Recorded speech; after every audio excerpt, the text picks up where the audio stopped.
This is the Lone Crater YouTube. We hope this video helps. You begin by cutting power and gas to the boiler and confirming the unit is cool. This protects you and the system. Next, close any zone valves and relieve pressure to near zero. Open a drain or radiator to let out trapped water. Gather the replacement vent, an adjustable wrench, channel locks, a small container for water, and towels. Once you have those, position your drip pan under the vent location and loosen the old vent a half turn to start draining small amounts.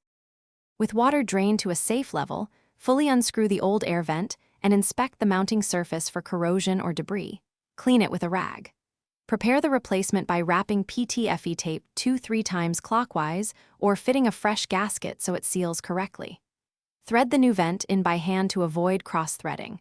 Once seated, use a wrench to snug it an additional quarter to half turn, enough to seal but not distort the body. Then wipe away drips and clear the area. Once the new vent is installed, repressurize the boiler slowly to the recommended operating pressure, usually about 1:1. 5 bar, 1422 psi, and monitor the gauge. Restore power and gas, then bring the system to operating temperature while watching the new vent for normal short bursts of air and small drips. That indicates correct operation. If you hear continuous hissing, see steady leaks, or pressure won't hold, shut down. Recheck the seal and thread engagement, and if unresolved, call a qualified technician. Thanks for watching. Consider subscribing if we helped you.